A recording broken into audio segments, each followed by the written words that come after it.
surtout dans notre métier, quand on est, au final, on a des œillères. On se rend pas compte, on fait, et juste un avis extérieur, elle va dire bah non mais t'es pas du tout au bon endroit, là, tu changes ça, et après tu regardes, tu fais mais oui mais pourquoi je suis resté là, tu vois. Bonjour et bienvenue pour un nouvel épisode de Quart de siècle. Je m'appelle Lucie Plançon et à la veille de mes 25 ans, je vais chaque semaine à la rencontre d'une ou d'un jeune adulte inspirant, au profil et parcours singuliers. Il ou elle se raconte à travers toutes ces choses qui les ont fait, mais aussi défait, sculpté, aiguillé et parfois même bouleversé. Certes, ça peut être dur, ça demande du courage, mais les je m'en sortirai jamais, j'ai pas le temps ou je le ferai plus tard ne font pas partie de leur vocabulaire. Il suffit parfois d'un quart de siècle. Cette semaine, ce quart de siècle s'appelle Anthony. Anthony Cocro, c'est donc ce travailleur de l'ombre qui illumine vos papilles. Au moment où on enregistre, il est le premier chef de partie en pâtisserie du Grand Hôtel Lutetia à Paris. Mais aujourd'hui, du haut de ses 26 ans, il s'apprête à prendre un tout nouveau risque. Pour avancer, toujours quoi qu'il arrive. Entre la vie en cuisine et les à côté, il se raconte. C'est parti pour un nouveau quart de siècle. Et en 2018, c'est le chômage pour près d'un jeune sur 4. Fini les rêves. Ils forment un monde. Quels sont leurs rêves, leurs nouveaux combats? La crise du quart de vie. Mais que signifie, à notre époque, d'avoir 25 ans? Il faut donc se battre. La réussite n'est pas forcément matérielle ou financière. Elle peut être l'épanouissement de soi-même. Un tsunami de la jeunesse. Il n'y a pas une jeunesse, mais des jeunesses.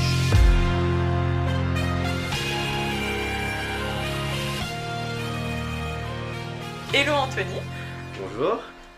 Alors déjà, comment es-tu arrivé ici ? Faut savoir que je suis donc tombée sur un reportage sur la réouverture du Lutetia. Au passage, donc le Lutetia, c'est un grand palace parisien qui date du début du XXe siècle et qui a donc réouvert ses portes en juillet dernier. C'est ça. Et dans ce reportage, on parlait de toi, donc Anthony Cocro, en tant que premier chef de partie. Alors, moi qui suis pas non plus une grande spécialiste dans le milieu de la cuisine, je me suis demandé qu'est-ce que c'est ? Est-ce que ça implique une spécialisation ? Dis-moi. Déjà tout d'abord, le métier de pâtissier c'est un métier qui est super hiérarchisé. Donc on peut passer dans une boutique de 5 postes différents à 15 postes dans des gros palaces. Donc on peut commencer par commis, après demi-chef de partie, premier chef de partie, sous-chef, premier sous-chef, toutes ces choses-là. Ce qui est intéressant de savoir, c'est d'où tu viens aussi, où est-ce que tu es né et les grandes étapes qui ont fait donc t'es arrivé au Lutetia, et on va y venir au fur et à mesure. Quand j'étais petit, j'ai toujours voulu faire du pain. Ne me demande pas pourquoi, je sais pas du tout.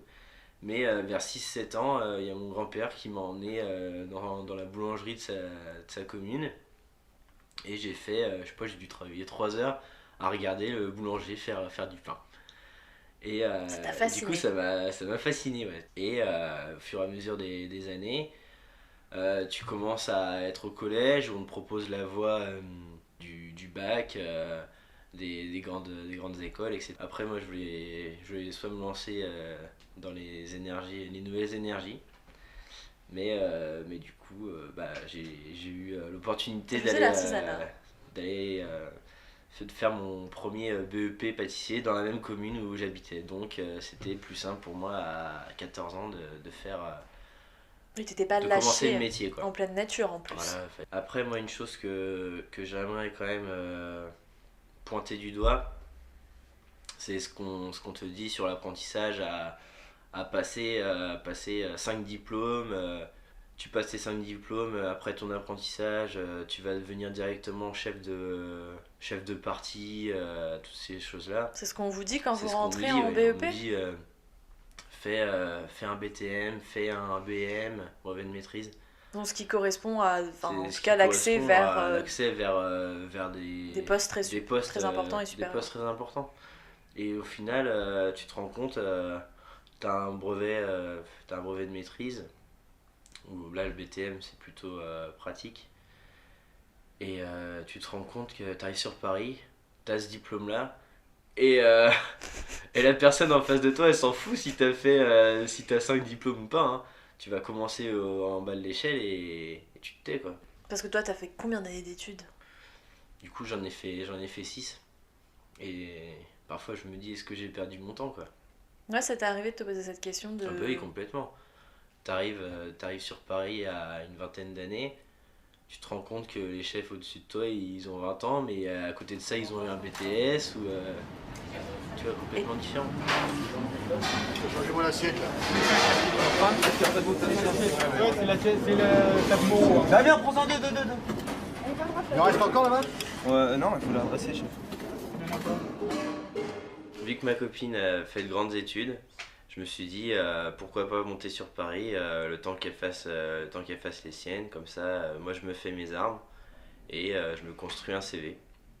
Donc tout est parti de là et du coup j'ai commencé chez Ladurée en tant que commis. T'avais quel âge à ce moment-là? J'avais 20 ans. 20 ans. J'avais 20 ans et je suis arrivé chez Ladurée par le biais du cousin de mon beau-frère qui a pu me faire rentrer et ce que je trouve génial. Donc j'ai commencé par ça. J'ai fait 3 mois en tant que commis chez Ladurée pour les fêtes, donc pour les bûches de Noël, etc. Et pendant ces 3 mois, au final, il y a une partie R&D, recherche et développement, au sein même du laboratoire. Et je suis allé demander 2-3 fois au chef qui était Yann Mengui à ce moment-là, pour savoir s'il avait une place pour moi. Et au bout de la 3e fois, il est venu me voir en janvier 2014 du coup, et il m'a proposé une place dans la R&D. Ce que j'ai accepté forcément parce que au final, oui, il avait pensé à toi tout de suite. C'est exactement ce que je recherchais. Et là aussi, la prise de risque, c'était vraiment d'aller le voir plusieurs fois, même s'il me disait non. Mais au moins, il savait que j'étais motivé et que je voulais ce poste-là. Tandis qu'il y a des personnes qui voulaient y aller, mais qui n'ont jamais osé demander. Et du coup, ils se sont retrouvés coiffés au poteau. Ils se sont retrouvés étonnés du coup de voir que c'était peut-être toi auquel donc, le chef avait pensé. Au final, j'étais arrivé depuis 3 mois et des personnes qui étaient là depuis 1 ou 2 ans. Et du coup, j'ai saisi l'opportunité. Et j'ai fini au mois d'août. Au mois d'août parce qu'il partait. Et ce qui fait que la R&D s'est retrouvée sans chef, a été légèrement suspendue. Le chef exécutif m'a annoncé qu'en janvier, Claire Hetzler serait la chef exécutive recherche et développement. Donc, grande chef en pâtisserie. Une très grande chef, très connue. Tout ce qui est fait, c'est magnifique. Et il m'a proposé du coup de réintégrer la R&D. C'est vraiment un poste en or. Parce que toi, t'avais déjà envie, du coup, quand t'avais commencé tes études, etc., d'aller plus dans cette voie-là artistique, création? Ah non, je me suis jamais dit ça. Je me suis jamais dit que j'atterrirais en recherche et développement. En recherche et développement avec Claire Hetzler, c'est vraiment fou. Parce que oui, pour ceux peut-être qui connaissent pas trop, c'est quand même vachement lié à la création donc de nouveaux gâteaux et ça peut prendre plusieurs mois. Et voilà, on peut passer une création qui peut durer 3 mois, oui. Et ça, donc ça t'a plu de travailler donc dans quelque chose de complètement nouveau, ça aurait pu ne pas te plaire, mais... C'est vraiment énorme ce poste. Obligé de se remettre en question tous les jours. Une recette va peut-être pas marcher avec une autre. Donc obligé toujours de réadapter les poids, des recettes. Et surtout au niveau du goût, super important quoi. Et du visuel parce que faut que ça pète et que les gens apprécient directement en voyant la pâtisserie. Et tu sens qu'aujourd'hui, peut-être grâce à ce travail peut-être de recherche en amont, sur la pâtisserie, ça t'aide encore plus ou pas? C'est un bagage, c'est vraiment un bagage énorme. Là, du jour au lendemain, on peut faire quelque chose de bon. Tu vas voir dans une pâtisserie, tu vas dire putain c'est sympa, l'alliance des goûts est bien, par contre le gâteau il est moche. Tu dis putain peut-être que je le ferais peut-être comme ça et après t'avances en fait. Ça nous est arrivé de partir de rien. En ayant juste les goûts, en ayant juste par exemple le marron, la clémentine, et bout de 50 essais, on arrive à quelque chose. C'est aussi excitant de faire comme ça que de trouver une forme et la reproduire.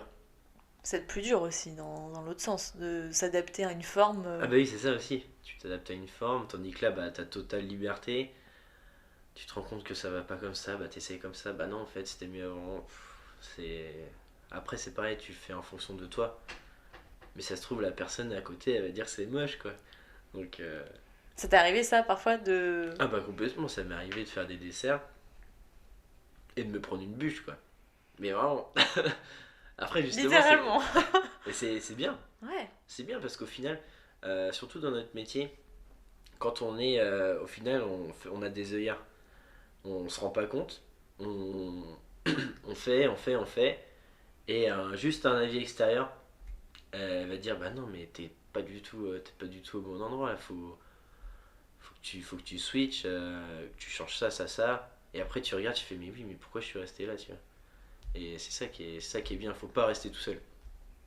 Surtout pas rester seul. Oui, parce que t'as plus de recul, parce qu'au final, tu t'as sens pas plus de rien. recul, tu sens plus rien, parce que ça fait 3 fois que tu l'as fait, 5 fois que tu l'as fait, et c'est surtout en fait que ton goût à toi ne t'appartient pas. Ce que tu dois faire, ça doit être pour des centaines de personnes. Donc faut que ce soit bon pour 80 au moins. C'est pas parce que toi t'aimes bien. Vous essayez de voir pour un quand même public oui. assez large. Ah oui, complètement. Ouais.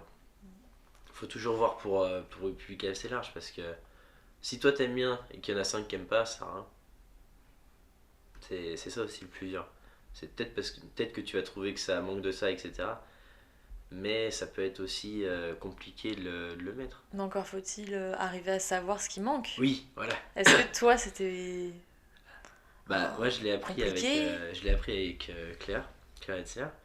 Et elle est trop forte. Genre, c'est impressionnant. Ça m'a choqué. Hein. Tu faisais goûter un truc et elle va dire, bah non, il manque de ça. Fais-moi monter ta crème ou des choses comme ça, mais des trucs hallucinants. Toi qui te... Ouais, ah, t'aurais été incapable. Sur le cul, quoi. Sur le cul. Et après, tu le mets, et là, tu dis, waouh. Ouais, ça change tout. Ça change tout. Mais c'est des détails, ça. Parfois. Ah ouais, mais c'est des détails. C'est rajouter un jus de citron ou... Donc après... De l'avoir vécu. Ouais.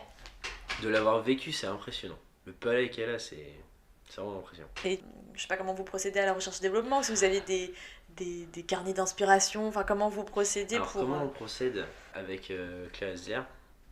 Ce qui était énorme, c'est par exemple pour la bûche de Noël, une après-midi, on s'est baladé dans Paris à regarder qu'est-ce qui peut nous faire tilt sur une forme, sur les décos de Noël. Par exemple, on était allé au bon marché à regarder tous les petits éléments, les vitrines, les couronnes. Et du coup, on avait fait une couronne. Et en fait, c'est ces choses-là qui est top, parce qu'on se rend pas compte au final de ce qu'il y a autour de nous. Et quand tu y prêtes attention, tu vois une forme que tu vas kiffer. Ça part de rien. Et après, tu essaies de la matérialiser en une chose que tu vas manger. Donc ça aide encore. T'as un autre exemple, par exemple? Enfin, un exemple de création comme ça qui est venu d'une idée Oui, bah tu vois, un arbre de Noël. Avec les bouts de bois, j'avais fait. Les caplas ? Oui, voilà, les caplas. D'accord. Oui, coup, je vois ça quand on était petit. Voilà, c'est ça. Ok. Bah, du coup, c'était quoi? C'était, je crois que c'était au Galeries Lafayette. Il y avait un arbre qui avait été fait en caplas, un sapin de Noël. Du coup, bah, genre, j'ai trop kiffé et je l'ai reproduit en chocolat. Ah oui. Du coup, c'est marrant. C'est des choses qui interpellent. Et t'essayes de les reproduire, et quand ça marche, c'est sympa, quoi.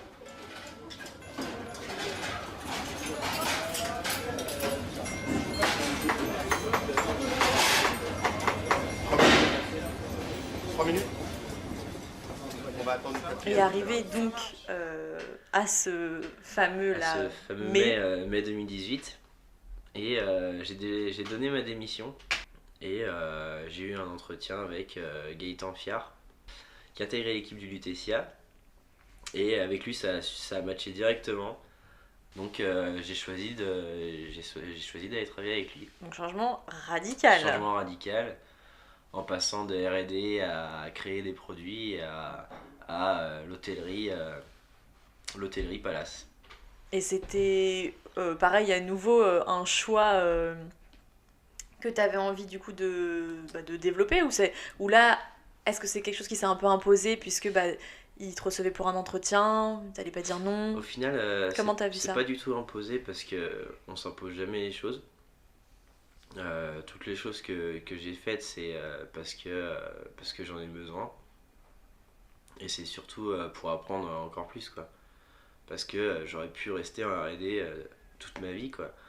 Mais bon, c'est pas comme ça je pense pas que ce soit comme ça qu'on avance. Donc plus on voit de choses meilleures, mieux on se construit. Et c'est exactement ce que j'ai fait, du coup, grosse prise de risque. Je pars dans quelque chose que j'ai jamais fait, la restauration. Donc ça implique une nouvelle organisation. Ce qui change par rapport à la pâtisserie, on doit chapeauter le petit déjeuner, le service des restaurants, du coup du midi et du soir, les événements privés donc, qui peuvent passer de 20 personnes à 300 personnes. On a le room service chambre qui peut vous demander des pâtisseries n'importe quand, n'importe quelle heure. Ah oui, ça marche comme ça. Ça marche comme ça. Au Lutetia, on peut demander à n'importe quelle On heure. peut demander à n'importe quelle heure un dessert. Un petit Saint-Honoré comme ça. Après la carte, il y a une carte réduite. Valable de minuit à 6h du matin. À 6h du matin, forcément, parce qu'il n'y a qu'une personne. Mais la carte est là, quoi. Donc c'est vraiment une organisation beaucoup plus complexe, je dirais. Donc un rythme assez décalé mais aussi. Ça peut m'arriver de finir à 1h30, 2h du matin, quoi. Et est-ce que tu as l'impression que ça empathie aussi sur ta vie Privée. perso? Ah bah forcément. Bah du coup ma copine je la vois plus. Tu la vois quasi pas? Bah je la vois que quand je suis en week-end, quoi. Allez, plus vite les gars. Attention, accélère un peu. Commencez à prendre le micro, les gars, ça commence pas mal. Oui, Propre les assiettes là, propre, on va moins vite mais propre. On perd du temps, après on passe. Et est-ce qu'au fur et à mesure de ces 6 années d'études, ça t'est arrivé, ou peut-être même après, hein, quand t'étais à la durée, ou même encore là, à Lutetia, d'à des moments te dire j'en ai marre, quoi. J'ai envie de faire autre chose, ou peut-être que ça dure qu'une journée, hein, mais t'as des moments parfois où tu te dis j'aimerais partir ailleurs, alors. Bah la question que je me pose en ce moment c'est qu'est-ce que je vais faire à 50 ans, quoi. Est-ce que je serai toujours pâtissier? Est-ce que je vais continuer mon métier? C'est la question qu'on se pose parce qu'au final tu te dis comment on peut continuer son métier si on n'a pas de but final au final. Parce que tu te mets des buts, est-ce que tu as l'impression à chaque fois que tu te diriges vers un objectif précis? Ah oui, complètement, oui. Bah là l'objectif par exemple au UTCA c'était d'apprendre toute la partie palace, restauration. Du management aussi. Management aussi, ouais. Mais c'est que au final on se fixe que des buts et c'est comme ça qu'on avance. Et là t'avais l'impression que le but était atteint? Ah bah là complètement là, ça y est, j'ai appris mon truc, je regrette pas du tout. C'était top, en plus c'était une ouverture, chose qui est de plus en plus rare. Donc c'était bien. Et donc est-ce que là, donc ça fait pas si longtemps que ça, t'es au Lutetia? Donc ça fait depuis mai, et là on est en février. Mm-hmm. Et j'ai donné ma démission pour quitter le Lutetia. Mais est-ce que je serais parti de moi-même, ouais. Ça c'est sûr.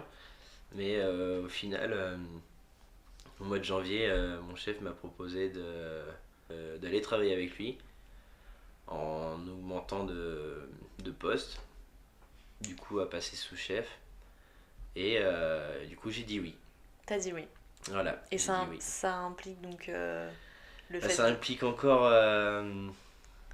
une grosse décision. Grosse prise de risque aussi. Prise de risque. Bah, du coup, forcément, on augmente d'échelon, donc plus de responsabilités. Mais là, c'est vraiment surtout personnel. Où du coup, je pars, mais ma copine, elle reste sur Paris. Donc du coup, on se verra, je sais pas, peut-être une fois tous les mois ou ces choses-là. Oui, parce qu'une fois là-bas, t'auras même en plus pas trop de temps. Ah bah non. Même si elle se déplaçait pour toi. Dans tous les cas, il n'y aurait pas forcément le temps aussi. On se verra en coup de vent, oui, ça c'est sûr. Mais bon, c'est une opportunité de malade. Donc je la saisis. Et, Mais ça a été dur. Je pense que quand t'as eu la nouvelle de ton Ah oui, chef. ça m'a fait chier. Ça t'a tracassé pendant, Ah ouais. pendant Bah, un j'ai moment. pas dormi, ouais, j'ai pas dormi pendant quelques jours. À savoir si c'était la bonne chose à faire ou est-ce que ça en vaut la peine de risquer mon couple pour ça. Après, j'ai de la chance, ma copine, elle veut toujours le meilleur de. Elle veut toujours que ça se passe tu te bien, dépasses. que je me dépasse, qu'elle est toujours derrière moi. Donc ça, c'est une chance aussi. Parce qu'elle aurait pu dire non, je veux pas que tu partes, tu pars pas. Bah, surtout qu'on arrive à un âge aussi Il faut avancer. où on a envie peut-être de se poser. Et c'est ce que, en tout cas, toi, t'es posé avec elle, etc. Mais là, ça demande toute autre réflexion. Bah, c'est clair, parce qu'en soi, au mois de décembre, on était en train de faire des visites pour acheter un appartement. Même moi, j'apprends que mon chef part, il me propose un travail. Psychologiquement, c'est compliqué, quoi. Parce que ça se trouve, dans 3 mois, je vais me dire, oh, merde, c'était la mauvaise décision. Mais bon. Et qu'est-ce que tu feras à ce après, moment-là? Bah, au moins, j'aurais tenté. C'est ce que je me dis. J'aurais rien perdu et moi, j'aurais fait. Je pense que c'est le plus. Dans notre métier, si tu essayes pas, tu n'y arriveras pas. Donc, j'essaye. On verra. Ça, je pense que c'est une des plus grosses décisions que j'ai eu à prendre. Ça a été une des plus grosses décisions de ces dernières années pour toi? Ah oui, ouais. Parce qu'au final, les décisions que j'ai prises avant, c'était toujours sur Paris. Bah, après, il y a aussi la décision professionnelle, mais je savais que je pouvais rentrer le soir et que je voyais ma copine. S'il y a un coup de blues, je vais prendre l'apéritif avec mes amis.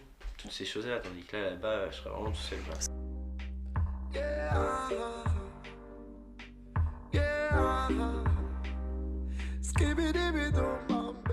Et je pense qu'il y a des gens qui sont au Lutetia, bon, tu viens de le dire, ça a réouvert, mais qui étaient à la durée depuis peut-être des années, je sais pas. Et toi, t'es resté 2 ans. Mais au final, est-ce que ce serait pas le fait de se lasser rapidement C'est vrai que je me lasse beaucoup. Je me lasse super vite, mais en même temps, je trouve que c'est une qualité. C'est une qualité aussi parce qu'on peut se retrouver dans un train de vie, une routine. Après, je dénigre pas, hein. Il y a des gens, ça leur va, qui peuvent rester 15 ans dans la même boîte. À côté de ça, bah, et du coup, ils ont leurs enfants à élever. Il y a aussi cette partie-là. Parce que moi, pour l'instant, je suis avec ma copine, mais on n'a pas d'enfants. Donc, on peut se permettre de bouger, de prendre un autre travail. Y a pas... C'est une prise de risque, mais moins que si j'avais un enfant.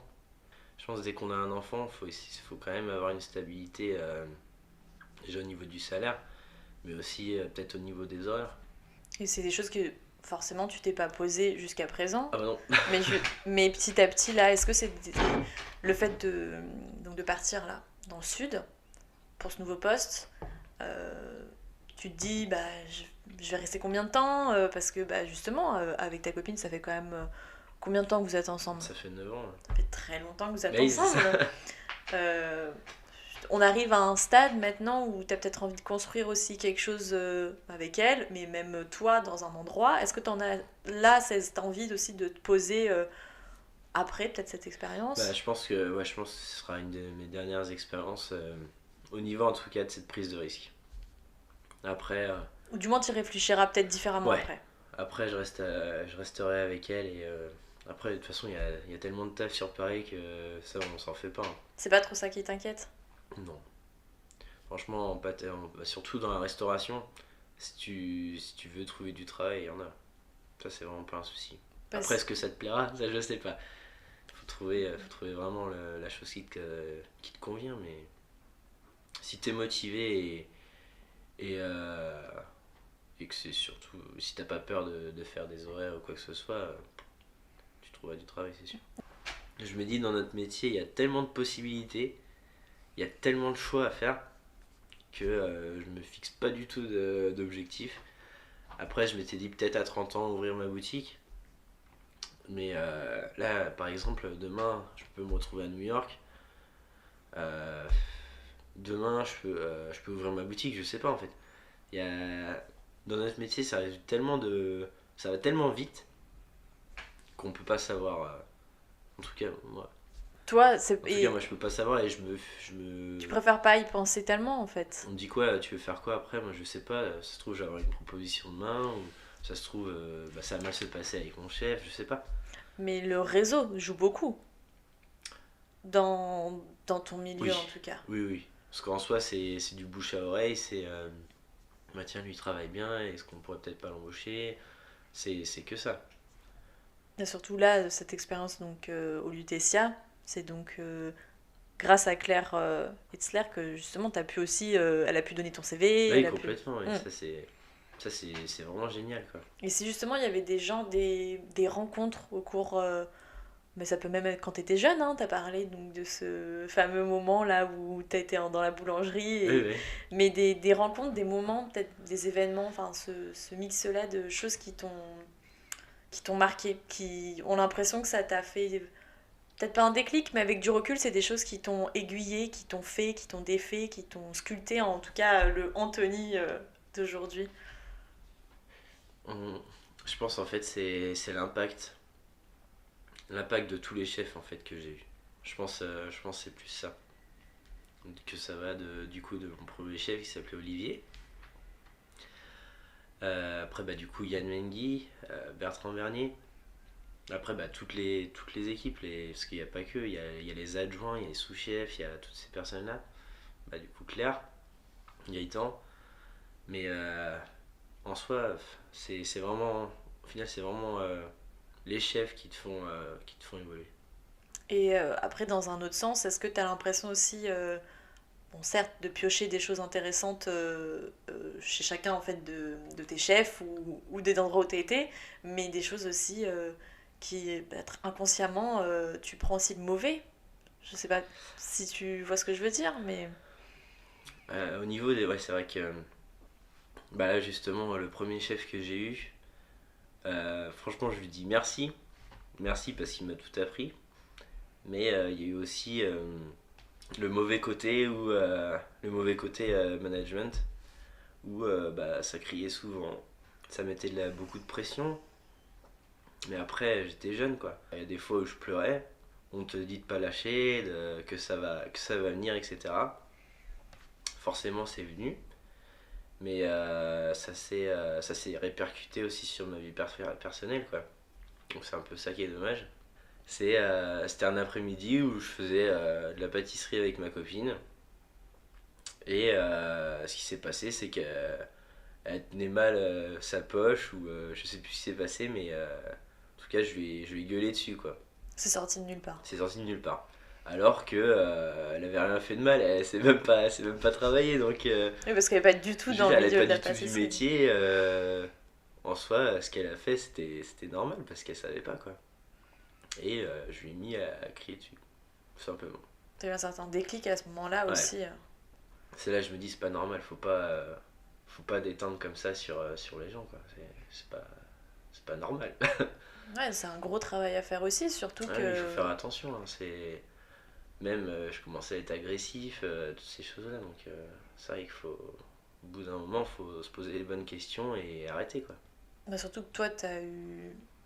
entre guillemets, la prise de conscience de t'en rendre compte, en tout cas. Mais il y en a à qui, par exemple, ils ont appris ça, et ils vont rester comme ça toute leur vie, quoi. Oui, parce qu'ils pensent que c'est la seule façon. Ils pensent que c'est la bonne façon d'apprendre, et voilà. Il faut quand même une certaine mentalité pour arriver à se réussir, tu penses, dans ce milieu de la pâtisserie. Alors, après, c'est peut-être dans la cuisine en général, mais il y a quand même beaucoup d'hommes. Je pense que c'est plutôt le fait de pas avoir pas parler de mentalité, mais en fait de rien lâcher. Je pense que c'est plutôt ça en fait, de rien lâcher, de toujours se dire bon, faut faire mieux, faut apprendre. En fait, on apprendra toujours, hein. Mais je pense que c'est plutôt ça, ouais, de se dire rien lâcher, continuer dans ce qu'on fait. Si on n'aime pas, c'est pas grave, on change peut-être d'entreprise. Faut pas rester à un endroit où psychologiquement on se détruit soi-même, ça sert à rien. Pour le moment, ça t'est pas forcément arrivé. Pour le moment, je croise les doigts encore, ça continue bien, donc c'est cool. À part peut-être l'apprentissage où forcément comme c'était le début, c'était C'est compliqué. là où j'ai pris cher, ouais. Mais après, justement, c'est comme ça que j'en suis là maintenant aussi. Ça fait mal, mais après, on remercie, quoi. C'est ça qui est horrible. Avec du recul, oui. Sur Oui. le moment, Sur le moment, t'aurais ça- aimé ne pas... Sur le moment, je voulais m'en aller. Hein. T'as eu des moments, c'est ça où... Ah bah oui, j'ai Tu voulais cherché tout lâcher. ailleurs, je voulais plus être là, et au final, je sais pas, il y a un déclic, le lendemain, oh bah, ça y est, c'est fait, c'est parti. Et ça se passe bien. Et c'est des choses dont tu parles, justement, même quand il y a des moments où tu doutes, etc., ou ces prises de risques, justement, le fait de partir, là, est-ce que tu as besoin d'avoir des conseils des autres?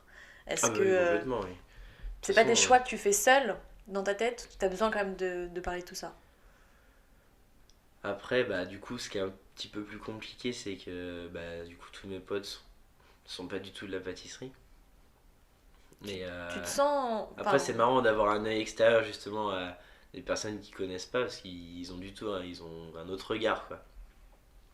Mais après, si j'ai des soucis, je peux vraiment en parler librement à tous ceux avec qui j'ai travaillé avant, des personnes super expérimentées, quoi. Donc ça, c'est vraiment un appui de force. Même du côté de ta famille, je suppose, je sais pas, il y a peut-être du soutien en tout cas que ça t'apporte. Ouais, complètement déjà. Genre, c'était à Noël, quand on en a parlé, tout le monde a tiré une tête. Bah, qu'est-ce que tu fais? Pourquoi tu vas là-bas? Adeline va être toute seule, toutes ces choses-là. Ça peut influencer dans tes choix. Ah bah complètement, mais après je me dis, ils sont pas à ma place, donc en soi le choix, la finalité du choix me revient. Et donc là-bas, tu seras donc sous-chef. C'est ça. Tu augmentes d'un échelon. Mm-mm. Est-ce que c'est quelque chose qui t'angoisse un peu, te stresse? Comment, bah, comment tu le vois là, ce nouveau Ça va départ? être une grosse étape. En soi, augmenter d'échelon, c'est bien, mais entre chef de parti et sous-chef, c'est totalement c'est un des plus gros paliers. Quand t'es chef de parti, tu dois, entre guillemets, gérer les personnes. Mais après, la partie sous-chef, c'est vraiment toute la pâtisserie. Donc que ce soit les commandes de matières premières, l'organisation, et après vraiment rien oublier. Là tu vois, les sous-chefs par exemple, l'UTCA, ils font 15 heures par jour. Donc C'est c'est pour prenant. ça aussi que tu disais que ta copine, t'allais pas forcément la voir. Ah bah oui, forcément, c'est sûr. Parce que c'est des... Oui, et c'est comme je te demandais, c'est des horaires quand même très très... C'est lourd. Hein. C'est lourd. Tu sens que parfois t'as besoin de souffler aussi, même pour toi, de partir, de prendre un temps de repos, même psychologique, parce que il y a un stress. Alors je sais pas, comment tu le vis toi? Est-ce que c'est un stress continu dans la cuisine, puisque là ça sera une nouvelle? Bah, je pense aussi ce qui peut affecter le stress continu, malheureusement en fait, c'est d'avoir son portable. Les mails que tu vas recevoir pendant que tu es en congé, toutes ces choses-là, je pense que c'est un facteur qui peut polluer vraiment les personnes qui passent leur vie au travail. Mais je sais que mes collègues, ils ont entre 50 et 60 mails par jour. Les sous-chefs. Ouais. Alors que... Et t'es prêt à ça? Bah on verra. On verra, franchement, ça se trouve, comme je te disais, hein, dans 3 mois, je vais revenir sur Paris, ce sera un échec, mais moi je l'aurais fait. Toi tu vois ça comme un échec, Bah oui, forcément. si t'y arrives pas. Ça veut dire que si j'y arrive pas, je pourrais pas monter plus haut. Peut-être plus tard. Peut-être plus tard, mais y a Ou pas de peut-être plus pas. tard. Il y a pas de plus tard. Ah non. Tu penses pas que au final ce sera peut-être pas avec ce chef-là, Ah non, je sais. dans mais... cette structure-là. Non, mais ce que je veux dire, c'est si on met tout à plus tard, on n'avance pas, quoi. Mm. Donc peut-être que j'y arriverai pas, peut-être que dans 2 ans, je trouverai une place comme ça, mais j'aurais perdu 2 ans, quoi.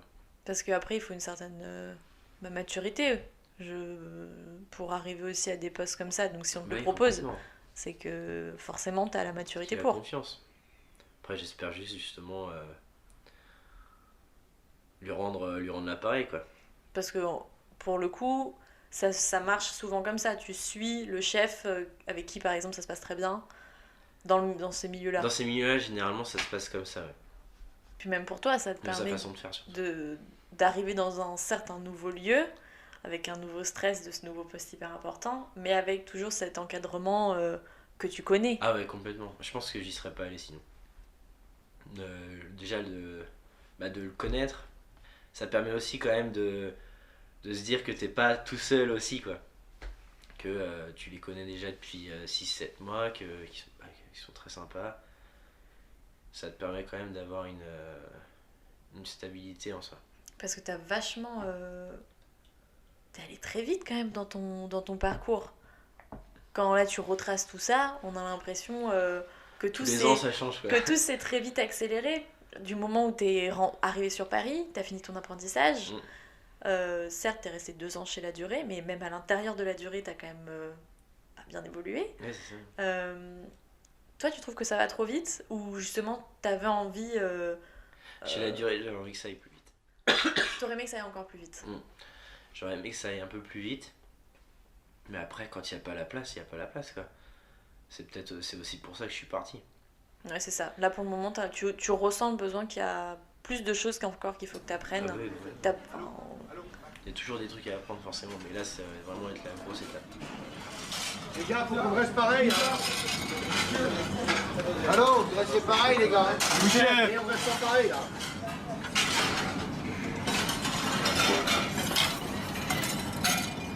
Prenez l'assiette, vous laissez la même façon.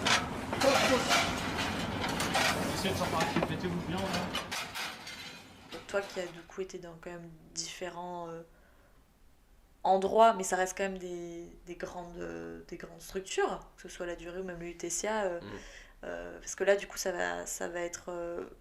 le cadre s'appelle comment de là où tu vas être? Terre Blanche. D'accord. Parce que pour le voir, ne serait-ce que même dans des reportages ou dans des livres ou peu importe, c'est quand même vraiment un milieu d'hommes. Donc que tu sois tombé sur Claire Hetzler en fait pour la recherche et développement, c'était quand même, je pense, aussi une nouvelle approche. Les femmes sont souvent justement derrière les fourneaux dans la vraie vie, Oui. et pour autant dans les cuisines, c'est pas dans ce qu'on nous montre en tout cas, et les grands chefs. Bah, je suppose si on tape, là si tout de suite on tape grand chef pâtissier français, bah, il y aura peut-être Claire Hetzler, mais il y en aura peut-être pas beaucoup non plus des femmes. C'est ça, oui. Mais je pense que dans 5-10 ans, ce sera, à mon avis, ce sera moite-moite. Hein.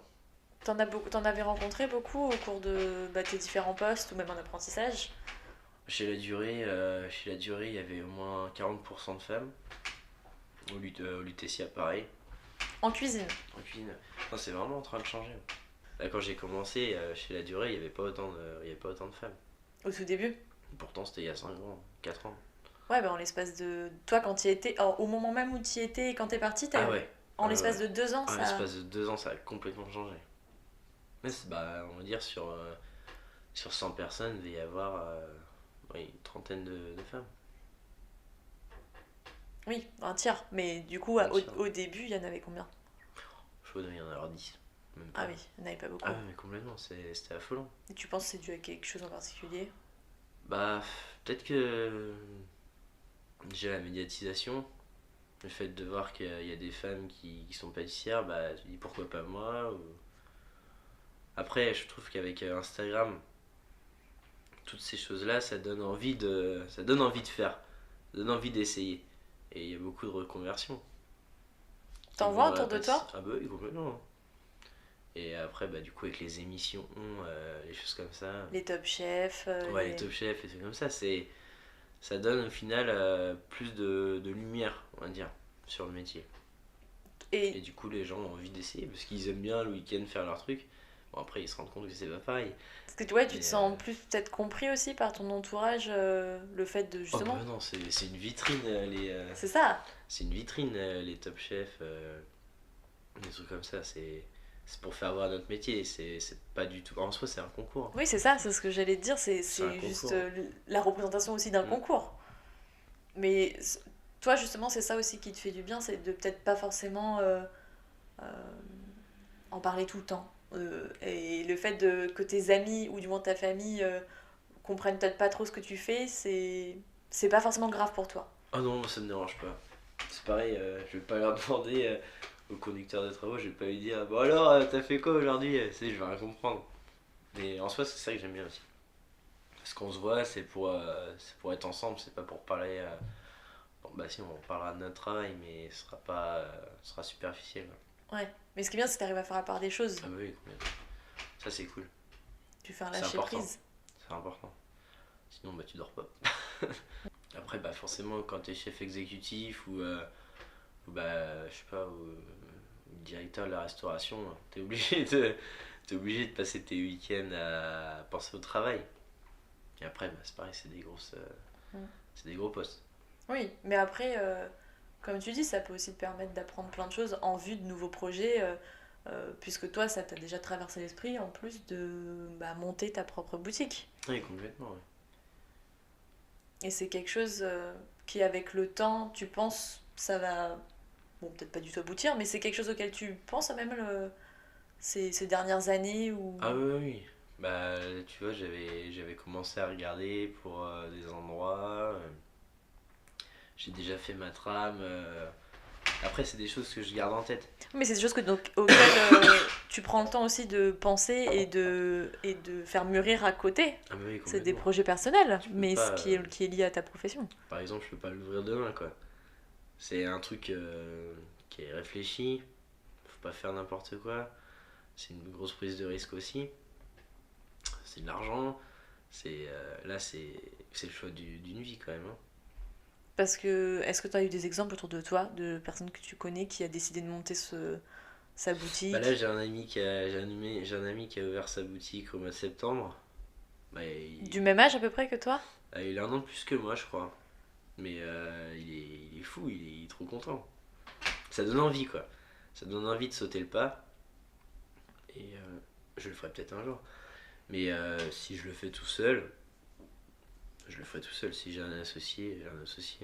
Bah, toujours au fait relié aussi à la confiance. C'est obligé. Si t'as pas confiance en la personne avec qui tu vas partager justement ces risques-là. Même confiance en toi. Oui, même confiance en toi. Tu y arrives pas. Croisez les doigts. Ouais. Pour finir un peu tout ça. Mais s'il y a des choses que tu veux te souhaiter pour justement comme tu disais peut-être qu'à 50 ans tu sais pas en fait ce que tu vas faire encore, si pour le prochain quart de siècle qu'est-ce qu'on peut te souhaiter et quelles sont les choses peut-être que tu auras envie d'améliorer, les choses que tu auras envie d'approfondir Bah déjà je dirais de la réussite.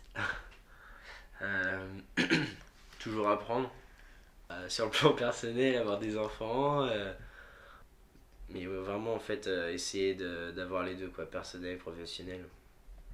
Aller au plus haut et croiser les doigts. Bah c'est déjà oui, c'est déjà beaucoup puisque tu nous l'as montré, gérer vie professionnelle et vie personnelle, oui, c'est pour ça. C'est quand même pas du tout évident. Donc merci Anthony.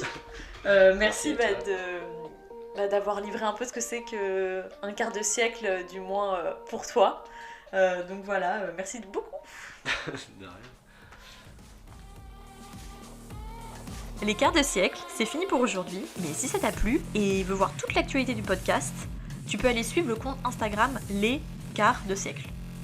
Faut savoir aussi que dans ce podcast, chaque semaine, c'est un nouvel illustrateur ou illustratrice qui réalise le portrait du nouvel invité. Et donc, le portrait de cette semaine, que vous voyez donc sur la petite miniature de l'épisode, a été illustrée par la talentueuse et pétillante Ludivine Rabuel. Donc un grand merci à elle d'avoir pris le temps et surtout d'avoir accepté de participer et croire au projet. Allez voir ce qu'elle fait, son travail est juste magnifique. Tout est relayé de toute façon sur le compte Insta et très prochainement sur le site internet Quart de Siècle. Aussi, si tu aimes ces épisodes et veux aider Enfer à faire connaître ce projet, n'hésite donc pas à le partager et à en parler autour de toi. Tu peux même t'abonner au podcast sur les différentes plateformes, Apple Podcasts, Spotify, Deezer, peu importe où tu l'écoutes en fait.